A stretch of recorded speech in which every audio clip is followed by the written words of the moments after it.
Okay, today's video, money stories, how Andre Rison lost 19 million. So let's get into it.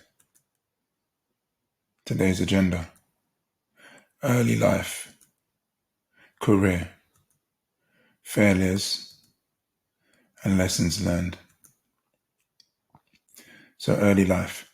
Andre Rison is a former American football player who played professionally in the NFL between 1989 and 2005.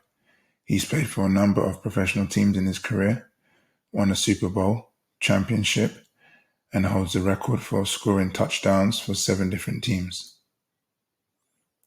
Career. So, in the beginning, he went to Flint Northwestern High School, and there he was considered a star player. He then went on to Michigan State University, where he was also a prominent contributor to their winning performances. He then started to play professionally for the NFL. He then went on to play for the Indianapolis Colts, where he was discovered, and in his rookie season, he was achieving at a high level already. He then went on to play for Toronto Argonauts, but he did play for a lot of other teams in between that. I haven't mentioned every single team, but he did play for a number of different teams, and in August 2005, Andre Rison was released by the team after a 4-year layoff from the NFL. Now, since that time, he set up Andre Rison Football Academy. He coaches football at Flint Northwestern High School and Michigan State University.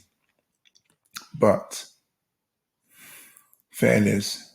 Did you know Andre Rison has admitted to wasting $1 million on jewelry, buying multiple cars, multiple houses, and this is all in a season, blowing tens of thousands at nightclubs, all to keep up with his teammates. Andre Rison filed for bankruptcy due to overdue child support debts, which almost led to him having a prison sentence, despite having made $19 million over his 12-year football career. Additionally, Andre Rison and his girlfriend had a very unstable relationship, and on one occasion she intentionally caused a fire which resulted in his mansion actually being burned down. So what's the lessons learned from this? Well, control your spending. As much as he was making a lot of money, he was spending way too much money, and he even says himself that he wished that he had saved much more. So control your spending. It doesn't mean that if you're not making millions or you're not making hundreds of thousands like him, that you don't need to control your spending. No, you do need to control your spending just as much as he did. You need to control your spending and have a look at where your money is going on a monthly basis and on an annual basis. Plan for your financial future. Don't just, react to the day-to-day, the week-to-week, the month-to-month. Plan for your future. Think about where do you want to be financially in the next 2, 3, 4, 5, 10 years time, and then start, making moves towards that. See what you got to do. Save, invest, stack up your money, control your spending, increase your income, do all the things that you need to do. So plan for your financial future, and don't just expect it to just turn out how you want it to be without making these adjustments. Understand about taxes and seek professional advice. If you understand about taxes, whether that be from your business, where you're paying, for example, corporation tax, or whether you're an individual and you're paying yourself, income tax and so on, understand all the different taxes that are involved, whether you've got a job or whether you've got a business or you're an investor.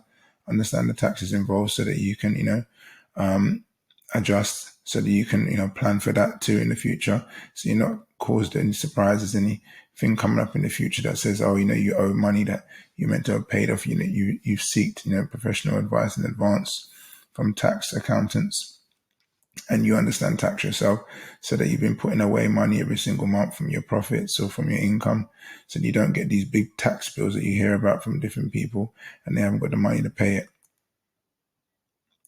Money left unused will usually get spent. So if you've got money lying around ever in your bank account or in your pockets or in your house or anywhere, you will notice that this money just usually gets spent or just gets wasted. So you have to really be putting money away and having it, give it a purpose, what you're going to do with that money. The money shouldn't just be lying around anywhere. Money should all have a purpose. If it doesn't have a purpose, it's just going to get spent. So the action items for today's video. I want you to go learn about taxes for your occupation. If you're a business owner, learn about taxes for your business. If you've got a job, still learn about taxes for your job so you understand what your employer is going to be taking from you. If you're a freelancer, you still need to understand about taxes. And if you need to, go see an accountant or a tax accountant specialist who can give you that advice. 2, take a look at your last month's expenditure. So I want you to start looking at what you've been spending your money on. If you notice anything out of the ordinary or anything that you need to really crack down on, I want you to start working on, writing that off. You don't want to be, like you were spending a lot of money on unnecessary things.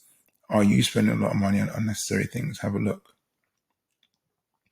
So, as I mentioned, we've launched your first 25K, the online course, where you learn exactly what it takes to go from 0 to 25K in 20 months or less. So if you sign up today, you'll get immediate access to module 1 of the course completely free. The link is in the description or the bio, so go check that out. And as usual, like, subscribe and share. Leave a comment below and I'll give you my 2 cents.